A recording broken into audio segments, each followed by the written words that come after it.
Hello dear students, friends, welcome. இந்த வீடியோவில் 10th and 11th மாணவர்களுக்கு மிக முக்கியமான update video. 10th and 11th மாணவர்களுக்கு நாளை ரிசல்ட்ஸ் பப்ளிஷ் பண்ண போகிறாங்க. ஸோ அந்த ரிசல்ட்ஸ் வந்தோடனே நீங்கள் என்ன பண்ணணும்னா ஒரு 3 விஷயங்களை மறக்காமல் 10th and 11th மாணவர்கள் கண்டிப்பாக பண்ணிடணும். ஓகேங்களா? ஸோ நம்ம எக்ஸாம்ஸ் எழுதி நல்ல மதிப்பெண்ணுக்காக வெயிட் பண்ணியிருக்கோம். டாப்பர்ஸ் சில பாடங்களில் முழுமையான மதிப்பெண் எடுக்க போகிறோம். எக்ஸாம் சூப்பராக எழுதிட்டோம், நாங்கள் அஃபீஷியல் ஆன்சருக்கெலாம் செக் அவுட் பண்ணிட்டோம், நான் ஹோப்பாக இருக்கேன் அப்படின்னு நினைக்கக்கூடிய நிறைய மாணவர்கள் இருப்பாங்க. சில ஸ்டூடெண்ட்ஸ் ஆப்போசிட்டாக பார்த்தீங்கன்னா பாஸ் ஆனால் போதும் அப்படின்னு நினைக்கக்கூடிய நிறையா கேட்டகரி ஸ்டூடெண்ட்ஸ் இருக்காங்க. ஸோ அவங்க ஃபெயிலியர்ஸும் ஆகலாம். செண்டத்தை எதிர்பார்க்கக்கூடிய அந்த மாணவர்கள் சில மாணவருக்கு 98, 99, 97 இந்த மாதிரி மதிப்பெண்ணு வரலாம். ஒரு 80 மதிப்பெண்கள் 90 மதிப்பெண்கள்லாம் எதிர்பார்த்துக்கக்கூடிய அந்த ஸ்டூடெண்ட்ஸ்க்கு ஒரு 5 மதிப்பெண்கள் 10 மதிப்பெண்கள் குறைவாக வரலாம். ஸோ நீங்கள் ஃபஸ்ட்டு என்ன செய்யணும்னா ரிசல்ட்ஸ் வந்த உடனே ஒரு அப்டேட் தேர்வுத்துறையை கொடுப்பாங்க. எப்படி கொடுப்பாங்கன்னா paper scan copy, revaluation, retotal, supplement exam இது சம்மந்தமான அப்டேட்டை ஒரு ரிசல்ட் வந்தால் 2 மணி நேரம் ஒரு 3 மணி நேரம் கழிச்சு என்ன செய்வாங்கன்னா ஒவ்வொரு அப்டேட்டாக கொடுப்பாங்க. ஸோ ஃபஸ்ட்டு நீங்கள் யாரெல்லாம் மதிப்பெண் குறையுது அப்படின்னு நீங்கள் ஃபீல் பண்ணுறீங்களோ நீங்கள் பேப்பர் ஸ்கேன் காப்பிக்கு அப்ளை பண்ணணும். ஸோ இது எங்கே சார் அப்ளை பண்ணணும்னா நீங்கள் எந்த ஸ்கூலில் படிச்சிங்களோ அந்த ஸ்கூலில் அப்ளை பண்ணணும். ப்ரைவேட் கேண்டிடேட்டாக இருந்தீங்கன்னா எந்த சென்டர்ஸில் எக்ஸாம் எழுதினீங்களோ அந்த சென்டர்ஸில் அப்ளை பண்ணணும். 11th ஒரு பாடத்துக்கு 275 ரூபா, பயாலஜிக்கு மட்டும் 325 ரூபா, 10th மேக்ஸிமம் 225 ரூபா போடுவாங்க.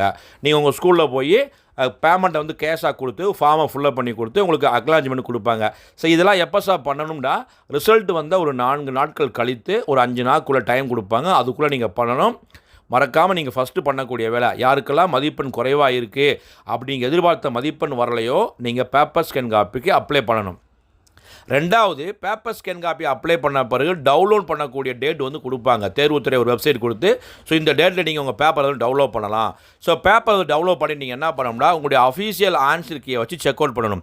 தயவுசெய்து புக்கு யூஸ் பண்ணுங்கள், அஃபீஷியல் ஆன்சர் கீயை யூஸ் பண்ணுங்கள். இதை செக் பண்ணி டோட்டல் கரெக்டாக பண்ணியிருக்காங்களா. ஏன்னா 2 விஷயம் பண்ணணும். பேப்பர் ஸ்கேன் காப்பி வாங்கின பிறகு revaluation, retotal. First total check பண்ணுங்கள். கொஸ்டின் வைஸாக கரெக்டாக பண்ணியிருக்காங்களா, இல்லை பேஜ் வைஸாக கரெக்டாக டோட்டல்லாம் கரெக்டாக இருக்கா. ஸோ டோட்டல் கரெக்டாக இருந்தால் நீங்கள் ரீடோட்டலுக்கு அப்ளை பண்ண வேணாம். ஸோ வேல்யூஷன் செக் பண்ணுங்கள். 1 மார்க் கரெக்டாக பண்ணியிருக்காங்களா, 2 மார்க், 3 மார்க், 5 மார்க் ஒவ்வொரு கேட்டகரி கொஸ்டின்ஸ்க்கு முழுமையான மதிப்பெண் கொடுத்துருக்காங்களா, நம்ம ஆன்சர்ஸ் கரெக்டாக எழுதியிருக்கோமா அப்படின்னு நீங்கள் செக் அவுட் பண்ணிவிட்டு டோட்டல் மிஸ்டேக்காக இருந்தால் திருப்பி நீங்கள் எந்தெந்த பாடங்களுக்கு தேவை இருக்கோ அந்தந்த பாடங்கள் தனியாக நீங்கள் என்ன செய்யணும், ரீடோட்டலிங் அப்ளை பண்ணணும். அதுக்கும் பேமெண்ட் கட்டணும். அதே மாதிரி இல்லை சார் வேல்யூஷனில் குறைவு இருக்குது, அஃபீஷியல் ஆன்சருக்கே மாதிரி இல்லாமல் நாங்கள் நல்லா எழுதியிருக்கோம், மதிப்பெண் குறைச்சி போட்டிருக்காங்க. மேக்ஸை பொறுத்தளவுக்கு குறிப்பாக நீங்கள் ஆல்டர்னேட்டிவ் மெத்தட்லேயுமே ஆன்சர் சரியாக எழுதியிருந்தால் முழுமையாக மதிப்பெண் கொடுக்க சொல்லியிருக்காங்க. ஸோ அதெல்லாம் நீங்கள் செக் அவுட் பண்ணிக்கோங்க. உங்களுக்கு வேல்யூஷனை திருப்தி இல்லைண்டா ரீவேல்யூஷன் கண்டிப்பாக போடுங்க. இது செகண்ட் திங். தேர்ட் திங் என்னென்னு பார்த்தீங்கன்னா 3வது விஷயம் என்னென்னா சில மாணவர்கள் கண்டிப்பாக ஒரு 5% மாணவர்கள் ஃபெயிலியர்ஸ் ஆகுவீங்க. ஸோ அவங்களுக்கு உடனடி தேர்வு கண்டிப்பாக சப்ளிமெண்ட்ரி எக்ஸாம் ஷெடியூல்டு கொடுப்பாங்க.